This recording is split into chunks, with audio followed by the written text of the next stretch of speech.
નમસ્કાર ખેડૂત મિત્રો, આજના વિડીયોમાં આપણે બોરવેલ સબસિડી યોજના વિશે વાત કરીશું, જેમાં તમારે વાડીએ કે ખેતરમાં બોરવેલ એટલે કે દાર કરાવવો હોય તો ₹50,000ની સહાય આપવામાં આવશે।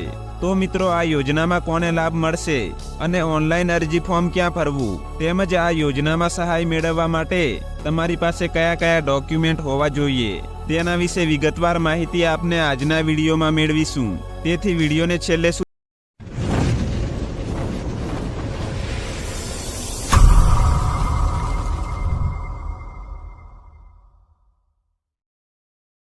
હવે વાત કરીએ આ બોરવેલ સબસિડી યોજના હેઠળ કેટલી સહાય મળશે તેના વિશે। તો કે તમને વાડીએ બોરવેલ કરાવવા માટે જે ખર્ચ થાય છે તે ખર્ચના 50% સહાયની રકમ અથવા તો વધુમાં વધુ ₹50,000, આ બેમાંથી જે રકમ ઓછી હોય તે રકમ તમને સહાય તરીકે મળવાપાત્ર થશે। અને મિત્રો, આ યોજનાનો લાભ આજીવન એક જ વાર મળવાપાત્ર થશે, એટલે કે જો તમે અગાઉ આ યોજનાનો લાભ મેળવી લીધો હોય તો ફરીથી તમે આ યોજનામાં સહાય મેળવી શકશો નહીં। હવે મિત્રો, જો તમારે આ યોજનામાં સહાય મેળવવી હોય તો ઓનલાઈન અરજી ફોર્મ ભરવાનું રહેશે। તમે જાતે પણ ઘરે બેઠા ઓનલાઈન અરજી કરી શકો છો। કેવી રીતે ફોર્મ ભરવું? તો કે ગુજરાત સરકારના આઈ ખેડૂત પોર્ટલ પર iKheduत.gujarat.gov.in આ વેબસાઇટ પરથી તમે અરજી કરી શકો છો।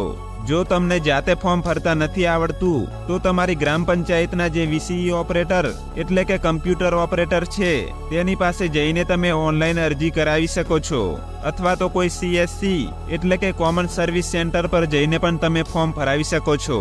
હવે મિત્રો, અરજી ફોર્મ ભરાઈ ગયા પછી તેની પ્રિન્ટ કાઢીને અરજી પ્રિન્ટમાં લાભાર્થીની સહી કરીને તેની સાથે જરૂરી દસ્તાવેજો જોડી તમારા તાલુકામાં આવેલ બાગાયત વિભાગની કચેરીમાં જમા કરાવવાના રહેશે। કયા કયા ડોક્યુમેન્ટ આપવાના છે? તો કે જે ખેડૂતો અનુસૂચિત જાતિ અને અનુસૂચિત જનજાતિમાં આવતા હોય તેમના માટે જાતિના દાખલાની નકલ જોડવાની છે। તે પછી આધાર કાર્ડ અને રેશન કાર્ડની ઝેરોક્સ પણ આપવાની છે। અને જે લાભાર્થી ખેડૂત દિવ્યાંગ હોય તો તેવા ખેડૂતોને દિવ્યાંગતાનું પ્રમાણપત્ર પણ આપવાનું રહેશે।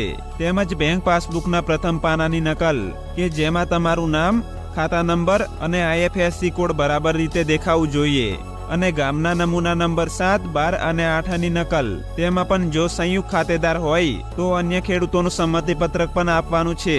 ત્યાર પછી તલાટીશ્રીનો તમે જે પિયત ખેતી કરો છો તેનો પિયત અંગેનો દાખલો પણ લખાવવાનો રહેશે, અને મોબાઈલ નંબર જે ચાલુ હોય અને ફોન લાગી શકે એવો જ નંબર આપવો।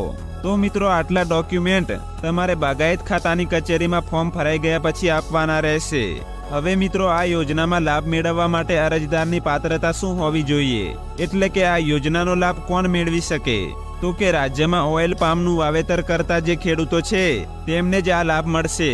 પછી તે SC, ST, EWS, OBC કે જનરલ કેટેગરીમાં આવતા હોય આ તમામ વર્ગના ખેડૂતો સહાય મેળવી શકે છે, પરંતુ તેઓ ઓઇલ પામનું વાવેતર કરતા હોવા જોઈએ, જેથી મિત્રો ખેડૂતોને પોતાના ખેતરમાં પિયત પાકનું વાવેતર કરવા માટે પાણીની જરૂર પડતી હોય છે।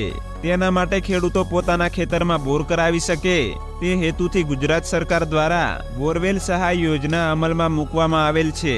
જો મિત્રો, યોજના વિશે વધુ જાણકારી મેળવવી હોય તો તમારા તાલુકા અથવા જિલ્લાના નાયબ બાગાયત અધિકારીશ્રીનો સંપર્ક કરી શકો છો।